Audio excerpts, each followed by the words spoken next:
December 7, 1941. 7:48 a.m. Lieutenant Commander Takeshi Yamamoto watched Pearl Harbor emerge through broken clouds as his Nakajima B5N torpedo bomber descended toward Battleship Row. He had trained for 18 months for this moment, been promised a swift, decisive victory that would force America to negotiate peace within weeks. What he witnessed instead, in the chaos of that 2-hour attack, would haunt him for the rest of his life and reveal a catastrophic miscalculation that doomed Japan from the very first bomb. The American aircraft carriers were gone. All of them.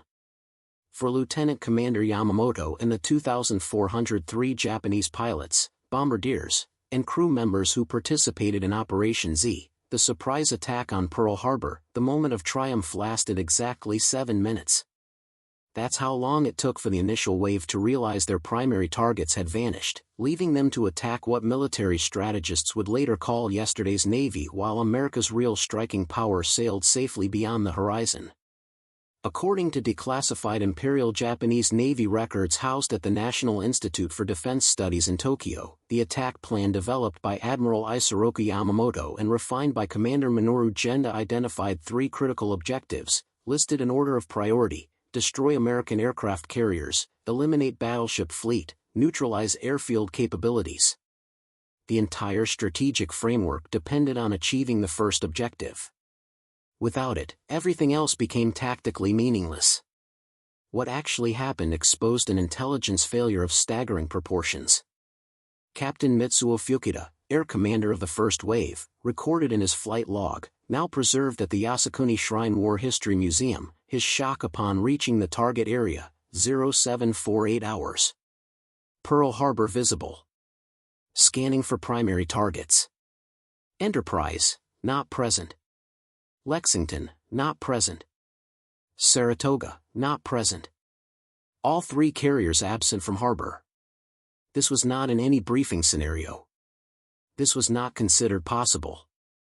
The Japanese Naval General Staff had spent 11 months planning Operation Z, intelligence reports analyzed by the 3rd Bureau, Intelligence, and catalogued in Naval General Staff Document 1941-447Z indicated that American carriers followed predictable weekend patterns, typically returning to Pearl Harbor for shore leave and resupply every 7 to 10 days.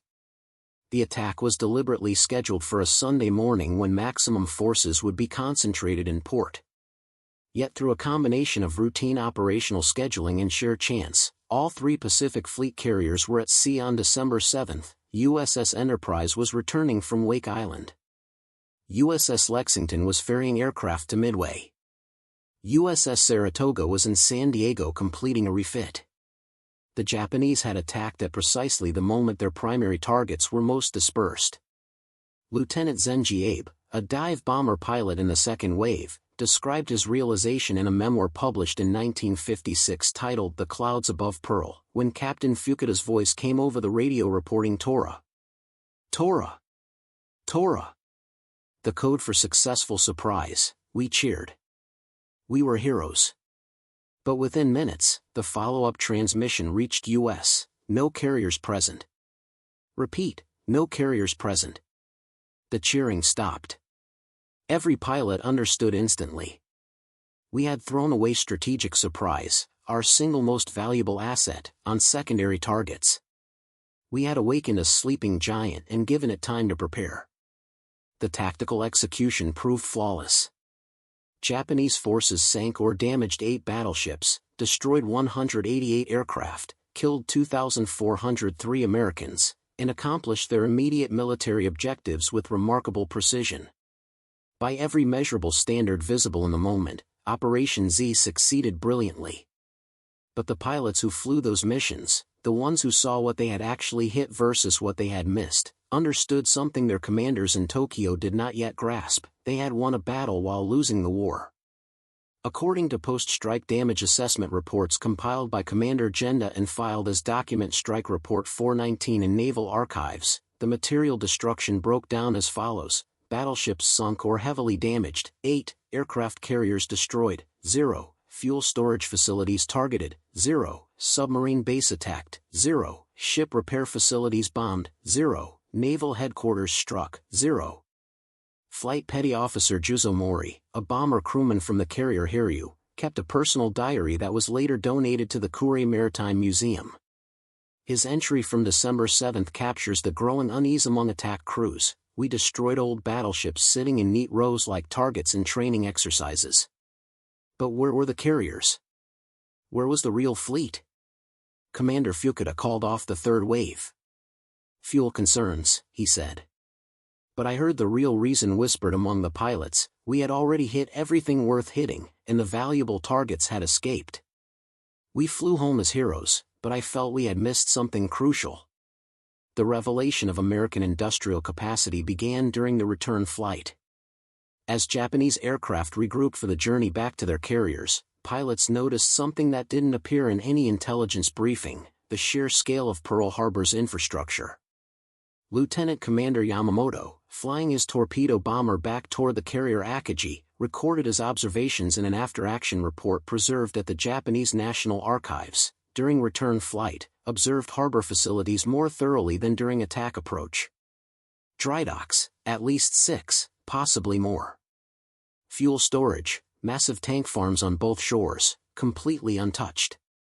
Repair facilities, extensive machine shops, foundries, warehouses stretching for miles. Submarine pens, intact. We attacked ships but ignored the harbor's capacity to rebuild and sustain fleet operations. Admiral Yamamoto once said, "I fear we have awakened a sleeping giant."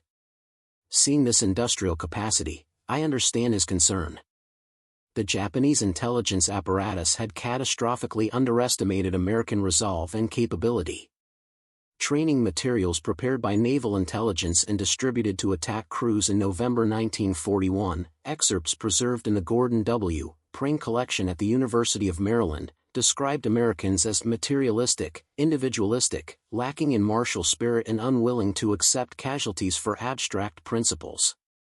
One training document, titled Psychological Profile, American Fighting Man, stated with remarkable confidence, "The American sailor is trained for comfort, not combat. Accustomed to luxury and ease, he will lack the spiritual strength to endure hardship or recover from devastating losses. One decisive blow will shatter American will to fight in the Pacific." Yet as Japanese pilots flew back toward their carriers, having delivered that decisive blow, many recognized they had tested a hypothesis they couldn't afford to have proven wrong. Petty Officer First Class Haruo Yoshino, a torpedo bomber pilot who successfully struck the battleship Oklahoma, gave an oral history interview in 1987, preserved by the Mainichi Shimbun newspaper archives. "We were taught Americans were soft, that they would sue for peace after one painful defeat. But during the attack, I saw American sailors running toward their battle stations, not away from them. I saw anti-aircraft crews manning their guns while their ships burned around them. I saw men diving into burning water to rescue their comrades. These were not the actions of a soft, spiritually weak enemy. These were the actions of men who would fight to the death. I remember thinking, we have not defeated these men. We have only made them angry." The material evidence of this miscalculation became apparent within weeks. According to U.S. Navy damage reports compiled by Admiral Chester Nimitz and later analyzed by Japanese intelligence, documents now held at the National Archives in Washington, 6 of the 8 damaged battleships were raised, repaired, and returned to service. The 2 that sank in deep water, Arizona and Oklahoma, were the only total losses. This recovery shocked Japanese naval planners. Their entire strategic calculation assumed that heavily damaged capital ships would be permanent losses, requiring years to replace. The ability of American shipyards to salvage and rebuild vessels in months rather than years suggested an industrial capacity far beyond Japanese projections. Commander Genda, the tactical architect of the Pearl Harbor attack, wrote in a classified assessment dated February 15, 1942, declassified in 1972 and housed at the Defense Agency Library, "American battle line regeneration exceeds predictions." West Virginia, sunk December 7, refloated May 1942, combat ready by July 1944. California, sunk December 7, refloated March 1942, combat ready by January 1944. This industrial capability was not included in pre-war estimates. If America can restore sunken battleships within 2 years, our victory at Pearl Harbor may prove temporary. But the most profound revelation facing Japanese forces after Pearl Harbor wasn't about American ships or industrial capacity. It was about American psychology and the fundamental miscalculation underlying Japan's entire Pacific strategy. Admiral Isoroku Yamamoto, Commander-in-Chief of the Combined Fleet and architect of the Pearl Harbor strategy, had studied at Harvard University from 1919 to 1921 and served as naval attaché in Washington from 1926 to 1928. Unlike many of his colleagues, he understood American industrial might and warned repeatedly that Japan could not win a prolonged war with the United States. His famous statement, often misquoted, came during planning sessions in late 1941. According to minutes from a Naval General Staff meeting on October 19, 1941, preserved in Diet Library archives, Yamamoto stated, "If ordered to fight, I can promise to run wild for 6 months to a year. After that, I have absolutely no confidence." The Pearl Harbor attack was designed to buy those 6 months, to destroy American Pacific naval power so completely that Japan could establish a defensive perimeter of conquered territories before America rebuilt its fleet. The plan required achieving decisive results in the opening blow. Instead, the attack had achieved only partial success. The carriers escaped. The fuel tanks survived. The repair facilities remained intact. And most critically, American will to fight had not broken, it had crystallized into furious determination. Lieutenant Commander Yamamoto recorded this realization in a letter to his wife, written aboard the carrier Nakajima on December 8 and later published in a 1968 collection titled Letters from the Pacific. "My dearest Akiko, today we are celebrated as heroes throughout the fleet. The Emperor's congratulations have been read aloud. We are told we have struck a devastating blow to America. But I cannot shake a terrible feeling. We hit exactly what we aimed at, but we missed what we needed to hit. It is like shooting a photograph of an enemy rather than the enemy himself. The image is destroyed, but the threat remains. I fear we have made a terrible mistake, and we will not realize the magnitude of that mistake until it is too late to correct it." The transformation in Japanese pilot consciousness during the weeks after Pearl Harbor followed a recognizable pattern: initial triumph, growing unease, dawning realization, and finally, grim acceptance of their strategic situation. This psychological journey would mirror the larger trajectory of Japan's Pacific War, early victories concealing fatal strategic errors that would become undeniable over time.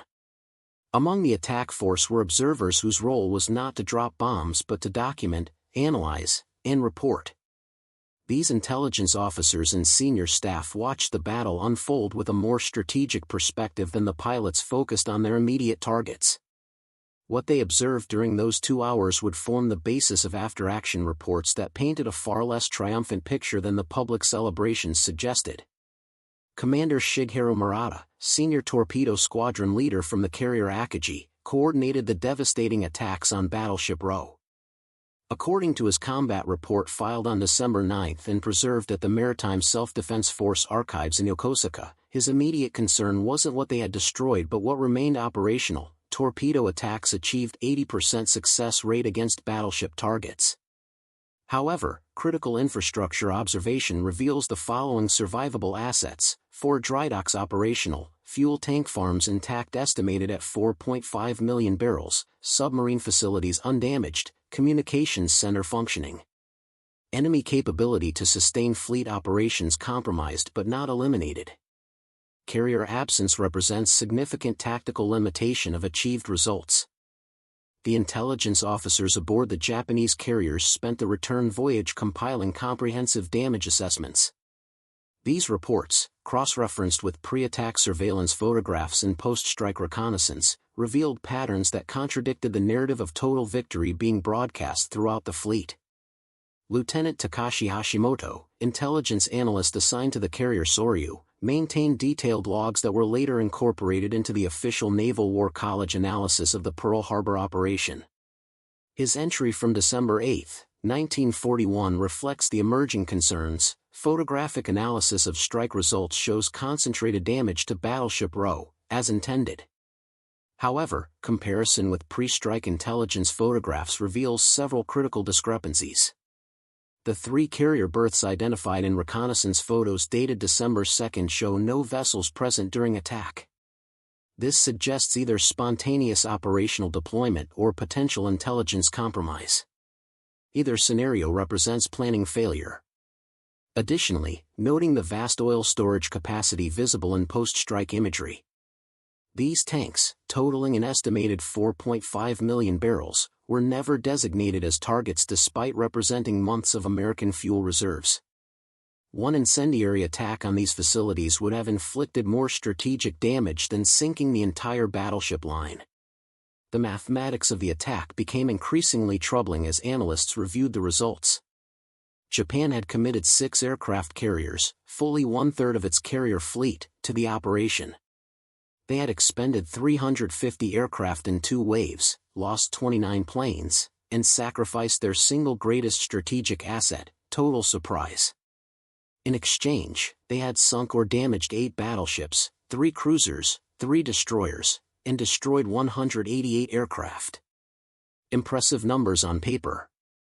But set against Japan's strategic requirements, the exchange looked far less favorable. Flight Lieutenant Saburo Kitajima, a fighter pilot who provided air cover during the attack, recorded his observations in a letter to his brother, a naval architect working in the Yokosuka shipyards. The letter, written on December 15 and later donated to the Yamato Museum in Kure, reveals the dawning awareness among junior officers. Brother, they celebrate our great victory, but I must share my doubts with you, as you understand naval architecture. We sank 8 battleships. Impressive, yes? But these were old vessels, some dating to the Great War. Their value as combat platforms in modern carrier warfare is questionable at best. Meanwhile, the American carriers, Lexington, Enterprise, Saratoga, vessels commissioned in the 1920s and 1930s, modern fleet carriers capable of projecting air power across thousands of miles, these escaped completely. We traded surprise, our most valuable commodity, for obsolete targets while the real threat remains intact. In your professional judgment, did we win or merely celebrate sinking museum pieces? The response from his brother, preserved in the same museum collection and dated January 8, 1942, proved prophetic. Saburo, your instincts are correct. As a naval architect, I can tell you that battleships are becoming obsolete platforms in carrier-dominated warfare. The Americans understand this better than our own naval general staff. They are already converting battleships to carrier escort roles while expanding carrier production. Your attack may have actually done them a favor, removing obsolete vessels that consumed resources while leaving their modern carrier strike force intact. More concerning, their industrial capacity vastly exceeds ours. They can replace everything you sank within 2 years. We cannot replace our losses at equivalent speed. You won the battle. I fear you may have lost the war. The 6-month window Admiral Yamamoto predicted proved remarkably accurate, though not in the way he intended. The Battle of Midway, fought June 4 to 7, 1942, exactly 6 months after Pearl Harbor, became the turning point of the Pacific War. The 3 American carriers that escaped Pearl Harbor, Enterprise, Lexington, before its loss at Coral Sea, and Saratoga, along with Yorktown, hastily repaired after earlier battles, formed the core of the force that annihilated Japan's carrier strike force at Midway, sinking all 4 Japanese carriers present, Akagi, Kaga, Soryu, and Hiryu. But for the pilots and intelligence officers who participated in the Pearl Harbor attack, the revelation came much sooner. It came in the daily intelligence briefings during the weeks after December 7, as reports filtered in from occupied territories, as American resistance stiffened rather than collapsed, as the expected peace negotiations never materialized, as American war production accelerated rather than contracting.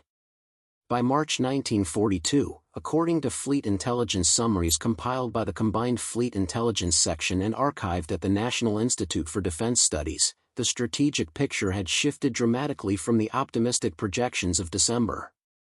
American carrier task forces were conducting offensive raids against Japanese-held islands.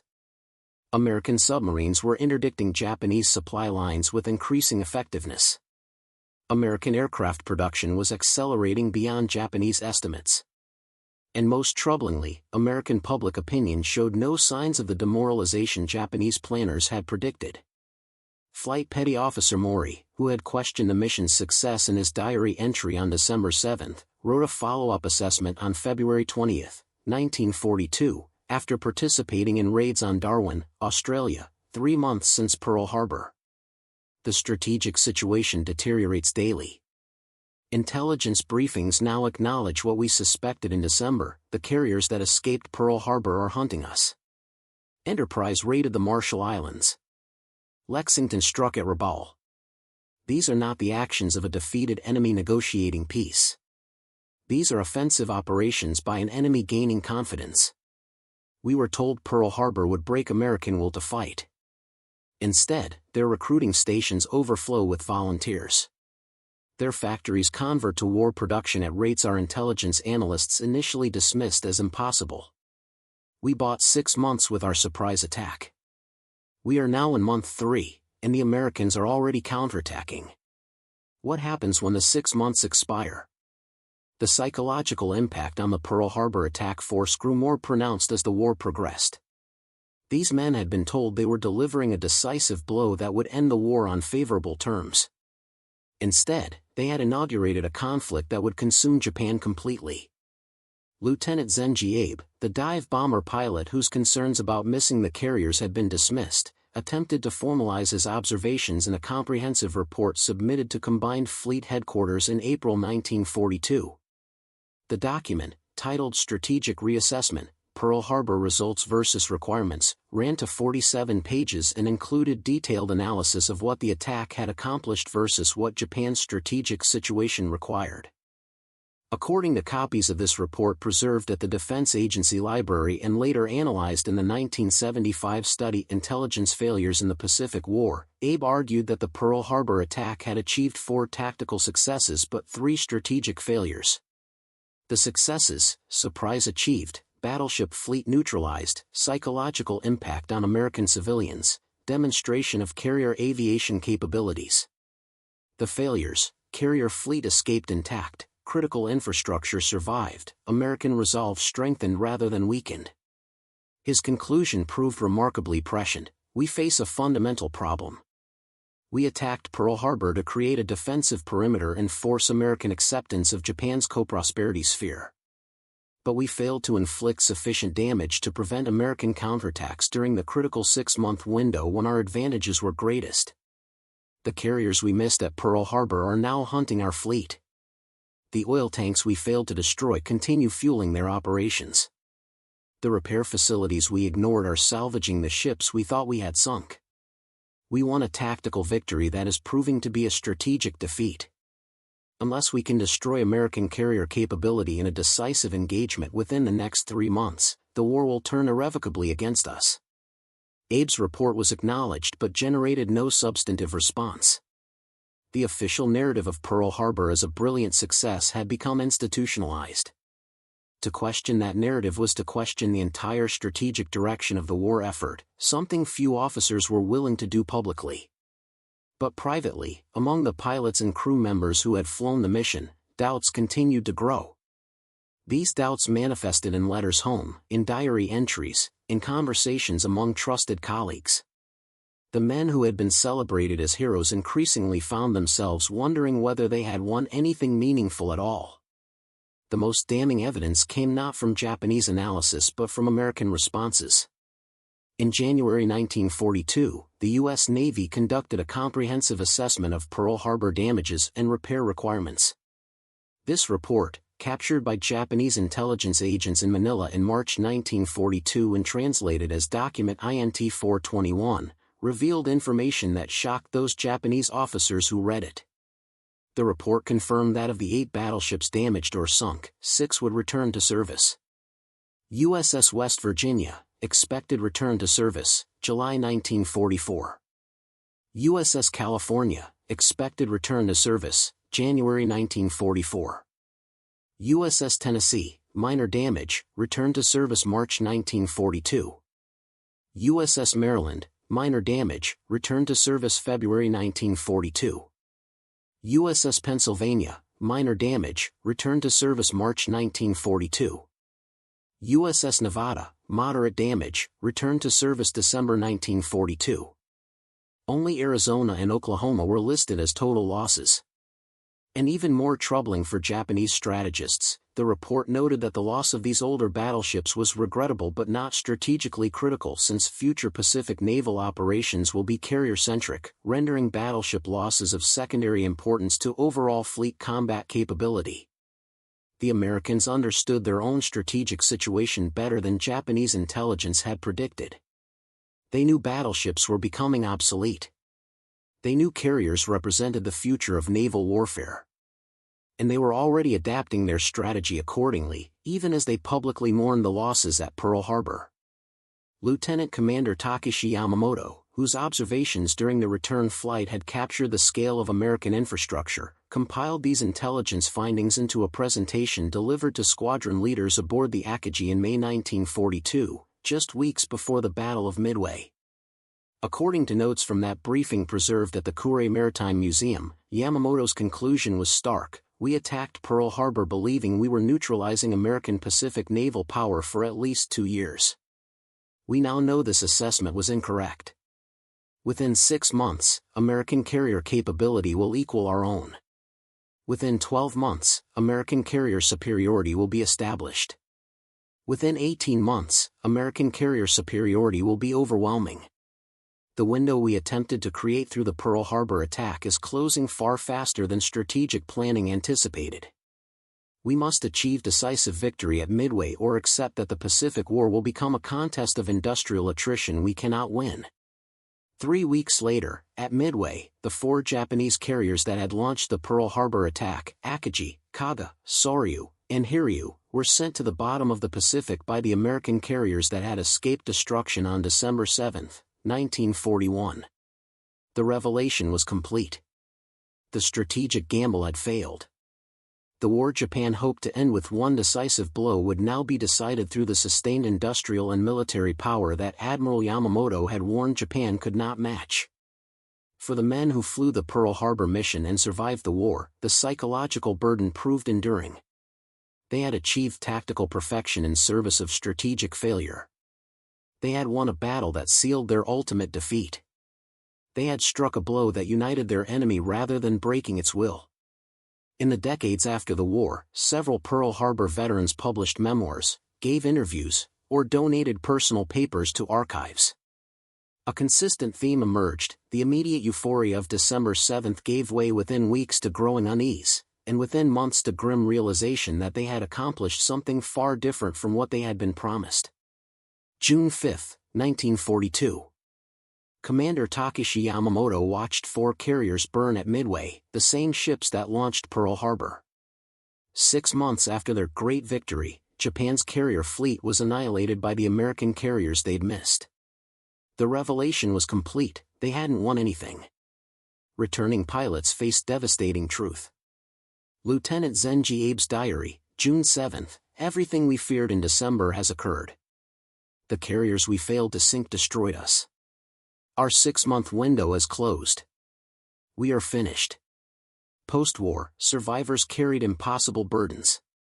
Flight Officer Juzo Mori's 1956 memoir revealed haunting guilt: "We were celebrated as heroes while dooming our nation.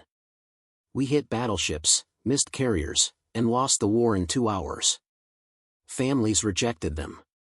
Petty Officer Haruo Yoshino returned home 1945 to find his father refused to speak to him. "You survived while Japan burned. Where was your honor?" According to his 1987 interview, they never reconciled. Lieutenant Saburo Kitajima, the fighter pilot who questioned sinking museum pieces, spent 40 years in peace education. His 1998 autobiography, The Fighter Who Learned to Stop Fighting, became required reading in Japanese high schools. "We were trained to value tactical excellence over strategic wisdom. This prioritization destroyed Japan. Military prowess means nothing without understanding why you fight and what victory actually requires." By the 1990s, declassified documents revealed the full extent of leadership failures. Naval General Staff records showed Admiral Yamamoto explicitly warned attacking Pearl Harbor risked everything for temporary gains. His objections, documented in October 1941 staff meeting minutes, were overruled by officers who believed their own propaganda about American weakness.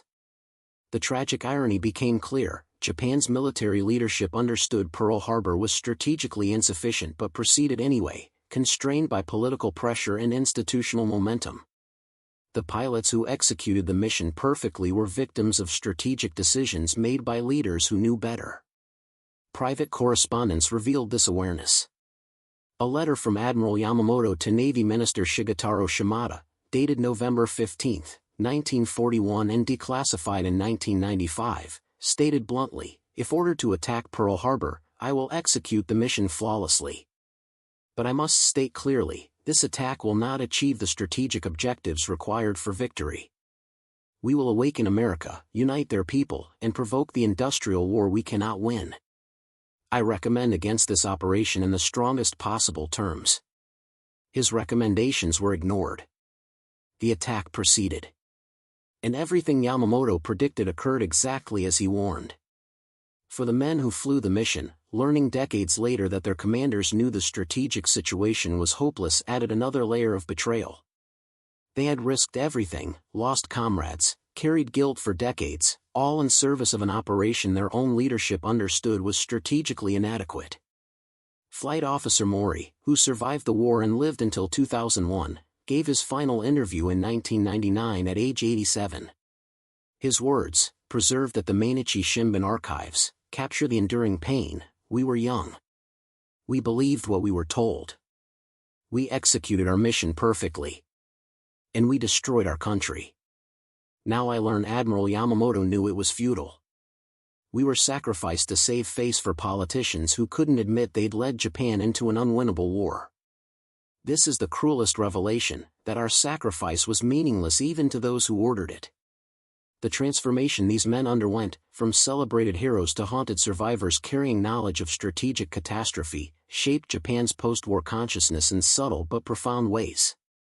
They became living embodiments of the cost of strategic miscalculation, propaganda belief, and military adventurism untethered from realistic assessment of national capabilities. Educational programs incorporating their testimonies created generations of Japanese students skeptical of military solutions and propaganda narratives. Post-war surveys showed consistent patterns. Regions with higher concentrations of Pearl Harbor veteran educators showed significantly lower support for military expansion and higher support for diplomatic conflict resolution. The USS Arizona Memorial, dedicated in 1962, became a site of unexpected reconciliation. Japanese veterans began visiting in the 1970s, often leaving offerings and apologies. American survivors initially resisted these gestures, but gradually acceptance emerged. By 2003, when the last Pearl Harbor pilots died, their legacy was clear: they had executed tactical perfection while ensuring strategic catastrophe. Lieutenant Commander Yamamoto's final words, recorded by his granddaughter, summarized everything: "We sank 8 battleships and won nothing. We missed 3 carriers and lost everything. America defeated us not with superior tactics, but with the industrial power and resolve we were told didn't exist." Pearl Harbor's lesson: victory means nothing if your premise is wrong. We believed lies, achieved our mission perfectly, and destroyed our nation. That is the cruelest defeat of all.